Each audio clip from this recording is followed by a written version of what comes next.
All right, so joining us now, General Jack Keane, Fox News senior strategic analyst. General Keane, welcome, sir. I'm going to guess that President Trump will, if he hasn't already, run out of patience with Vladimir Putin. And I wondered how you saw that and what happens next.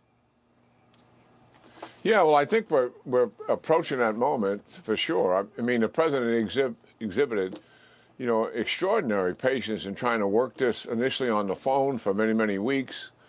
And, with the promises that Putin said, yes, I'm as interested in peace as you are. I want to return to the wonderful geopolitical and economic relationship the United States and Russia had in the past during the first Trump administration.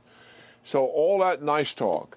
And then we had the Alaska summit where I take the president at face value here, where Putin discussed with him having a summit between himself and Zelensky, and then also a trilateral meeting with President Trump participating to follow that. And then we have his spokesperson yesterday, Putin's spokesperson, said, oh, there was no agreement at all, about a bilateral between President Zelensky and President Putin, nor a trilateral. So here we have where I think we are. Putin has been making these promises to the president, and he's not keeping those promises. And he's dealing with a man who's very faithful when he makes promises in President Trump. So, yeah, I think we're at that point. We're pretty close to it. And I think Trump's got a pretty big hammer that he can use, and I think he's likely going to use it, Larry. I think Mr. Trump should just shut down, I don't know whether it'll work or not, but just shut down the world financial system to Russia. We can do that. Take them off the SWIFT system, take them off the Fed wire, no transactions, no nothing. You can raise tariffs, too, on oil-related purchases, but any country that does business with Russia cannot do business with the United States. Take them right off the wire. We can do that. We know how to do it. We've done it in the past. Take the reserves. There's $300 billion. You and I have talked about this. I've talked about it with Robert O'Brien many times. Take the $300 billion, liquidate the gold, liquidate the currencies, and give the cash to Ukraine. All right? I mean, there's stuff we can do, and as President Trump is not someone who's going to allow someone else to play him. Yeah, there's no doubt about that, and you spelled that out very clearly. I listen to you. You're kind of my economic mentor, and I think what you're saying is different from what others have saying.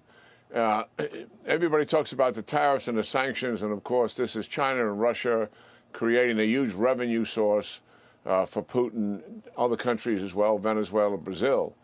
But the SWIFT transaction, I think, is very noteworthy because that is immediate. Yep.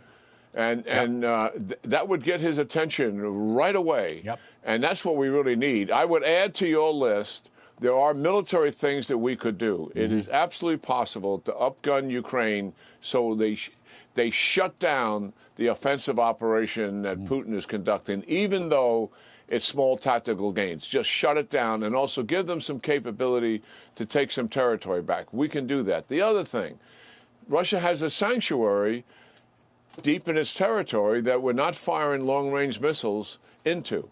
Remove those restrictions, upgun them with those missiles. There's no case for a country that invaded another country, Larry, that have a sanctuary and be protected in its rear area so it can logistically sustain the war it's fighting in another country. That makes no sense, and we should hammer them. You put all of that package together, and I believe as part of the peace process, because I think it still is, Putin will come to the table and begin to negotiate some serious concessions and compromises here. Otherwise, I think that we can't continue this pattern we're playing out right now. Yes, sir. 100%. Yes, sir. We will be right back to you, General Keane, and perhaps in a couple days, because I think this thing is going to come to a head right away. General Jack Keane, thank you ever so much, sir. We appreciate it.